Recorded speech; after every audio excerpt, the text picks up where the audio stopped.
Assalamualaikum warahmatullahi wabarakatuh. Saya adalah Tata Adinda, nomor presensi 01. Saya Regidia Sofa Amanda, nomor presensi 10. Saya Farel Gesya Putra, nomor presensi 13.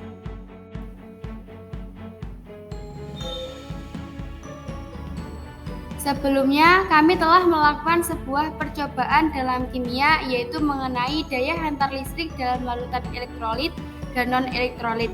Oleh karena itu, pada kesempatan kali ini, kami akan menjelaskan tentang percobaan yang telah kami lakukan.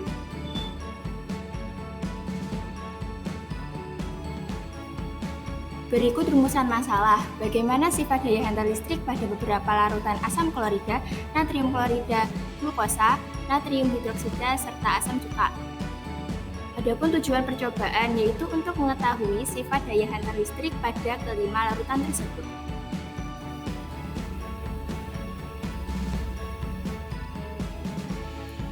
Alat percobaan yang kami gunakan adalah wadah dan tabung rea elektroda karbon, baterai, bola lampu, gelas beker, kabel, serta kain lap.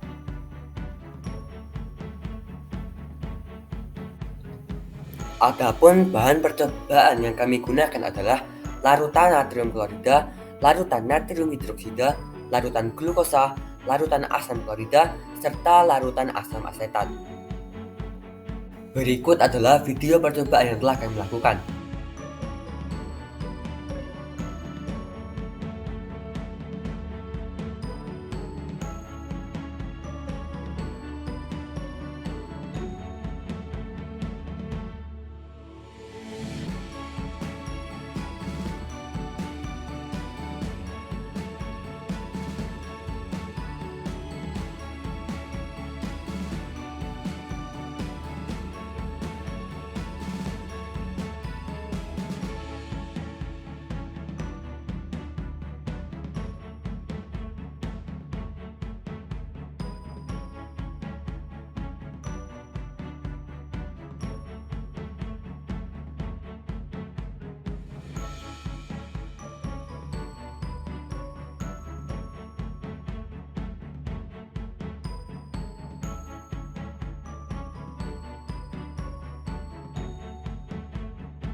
Berikut adalah hasil percobaan yang telah kami lakukan. Yang pertama adalah larutan asam klorida, lampu menyala terang, terdapat gelembung-gelembung besar dengan arus yang kecil pada kutub negatif. Sedangkan pada kutub positif terdapat gelembung-gelembung kecil dengan arus yang besar. Yang kedua ada larutan natrium klorida, lampu menyala redup. Pada kedua kutub mempunyai ukuran gelembung yang sama, tetapi kelajuan arusnya berbeda. Pada kutub negatif lebih besar. Yang ketiga ada larutan glukosa. Lampu tidak menyala. tidak terdapat gelembung serta arus pada kedua kutub. Yang keempat ada larutan natrium hidroksida. Lampu menyala dengan terang. Gelembung terdapat di kedua kutub dengan ukuran kecil, sedangkan kelajuan arus yang terjadi pada kutub negatif lebih besar.